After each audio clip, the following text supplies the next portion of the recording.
எப்போது எங்கே நீ என்னை நினைத்தாலும் நான் உன்னுடன் இருப்பேன் என்று வாக்களித்திருக்கிறார் பாபா. ஆன்மீக நலனை மட்டுமல்ல, லௌகீக நலனை காக்கவும் பாபா உன்னோடு இருப்பதை உணர்ந்து கொள்ள வேண்டும். அவர் நம்முடன் இருக்கிறார் என்பதை நாம் எவ்வாறு அறிந்து கொள்ள முடியும்? ஒரு பக்தனுக்கு அவசியம் நேரும்போது தானே ஒரு குருவாக தோன்றி அவனது மனதை உள்முகமாக திருப்பி மனதை தன்னிடம் இழுத்துக்கொண்டு அவனுக்கு அனுபவத்தை அளிக்கின்றார். சின்ன கிருஷ்ணராஜா என்ற பக்தர் பாபாவை தரிசனம் செய்ய வந்தபோது ஆயியின் வீட்டில் தங்க வைக்கப்பட்டிருந்தார். அன்று பிற்பகலில் தன்னை வந்து பார்க்குமாறு பாபா கூறி அனுப்பியிருந்தார். அழைத்து வந்த நபரை வெளியே அனுப்பிவிட்டு பாபா அவரை தழுவி கொண்டபடி, உனக்கு எது வேண்டுமோ கேள், மாதம் 5 ரூபாயோ 100 ரூபாயோ, வேறு எது வேண்டுமோ எதுவாயினும் நான் உனக்கு கொடுக்கிறேன் என்றார். கிருஷ்ணராஜா சாஹேப், எனக்கு எது நல்லதோ எது உபயோகமானதோ அதை பாபா அறிவார். ஆகவே கொடுப்பதோ கொடுக்காமல் இருப்பதோ அவரே தீர்மானிக்க வேண்டும் என நினைத்து தயங்கியவாறு நின்றார். பாபா அவரை விடவில்லை. ஏதாவது கேட்டு வாங்கியே ஆக வேண்டும் என கெஞ்சினார். எதை கேட்டாலும் தருவீர்களா பாபா என சாஹேப் கேட்க, ஆமாம் என்றார் பாபா. அப்படியானால் இந்த பிறவியிலும் இனி நான் எடுக்க நேரிடும் பிறவிகளிலும் தாங்கள் என்னை விட்டு பிரியாமல் இருக்க வேண்டும், தாங்கள் எப்போதும் என்னுடன் இருக்க வேண்டும் என்பதே என் பிரார்த்தனை என்றார் சாஹேப். பாபா அவரை தட்டி கொடுத்தவாறு, ஆம், எப்படி இருப்பினும் என்ன செய்யினும் நான் உன்னுடன் இருப்பேன், உன் உள்ளும் இருப்பேன், புறத்திலும் இருப்பேன் என்றார். நீங்கள் பாபாவை வணங்குவது இந்த பிறவியில்தான் ஆரம்பிக்கின்றது என்று இல்லை, கடந்த பிறவிகளில் இருந்தே துவங்குகிறது.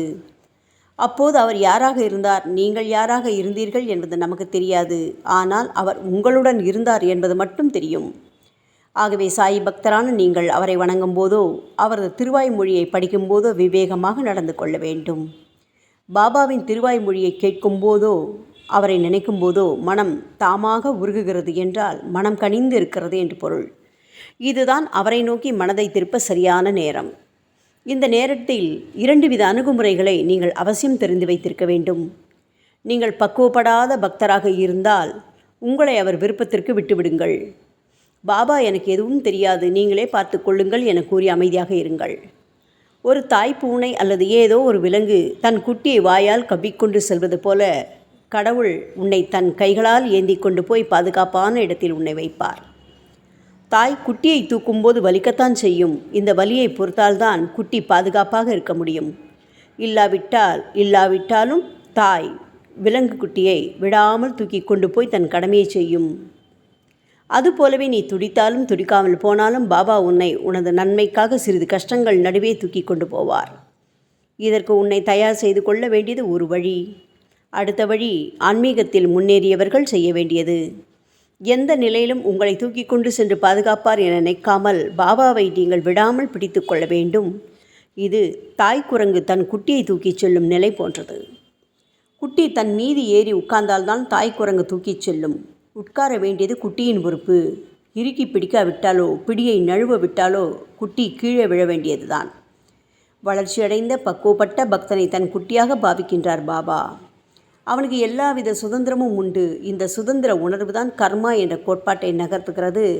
உனக்கு பாதுகாப்பு வேண்டுமா வேண்டாமா என்பதை உனது சுதந்திரமே தீர்மானிக்கும். விவேகியான பக்தர் தனது சுதந்திரத்தை பாபாவிடம் ஒப்படைத்துவிட்டு அவரது பாதுகாப்பில் இருக்க வேண்டும் என அறிந்திருக்க வேண்டும். பாதுகாப்பு தேவைப்படும் போது தாயாகிய பாபாவை வந்து இருக்க பிடித்து கொள்ள வேண்டும். அதன் பிறகு எவ்வளவு கஷ்டம் வந்தாலும் தைரியமாக பிடித்து கொண்டால் அவர் தாம் விரும்புகின்ற இடத்துக்கு உன்னை தூக்கிச் செல்வார். ஏன் இங்கு தைரியத்தை வலியுறுத்துகிறேன் என்றால், தைரியமே நம்பிக்கையின் ஆதாரம். தைரியம் இல்லாவிட்டால் நம்பிக்கை வராது. தெளிவான நம்பிக்கை இருந்தால் தைரியம் நம்மை விட்டு அகலாது. ஆன்மீகத்தின் முதல் சுற்றில் தான் வேண்டுதல், பொருத்தனை, பிரார்த்தனை எல்லாம் தேவைப்படும். முதிர்ந்த நிலையில் இவை எதுவுமே தேவைப்படாது. அனைத்தும் தானாகவே வந்து கிடைக்கும். எவ்வாறெனில் நீயும் பாபாவும் ஒருவர் ஒன்றி இருப்பீர்கள். உனது தேவை பாபாவின் தேவை, பாபாவின் விருப்பமே உனது தேவை என்ற நிலை உன்னிடம் இருக்கும். உனது விருப்பம் என்று தனியாக ஒன்று இருக்காது. பாபா உன்னை முழுவதுமாக தேற்றி வழிநடத்துவார். உன்னிடம் எப்போதும் நீங்காமல் இருப்பார். இது அவரது திருவாய்மொழி. கண்ணுக்கு தெரியாத சூட்சுமத்துடனோ கண்ணுக்கு தெரியும் உருவத்துடனோ அவர் உன்னை சூழ்ந்தபடி இருப்பார். எனவே தெளிவடைந்து அவரை பிடித்துக்கொள், வாழ்வை எதிர்கொள், வெற்றி பெறுவாய். ஓம் சாய்ராம்.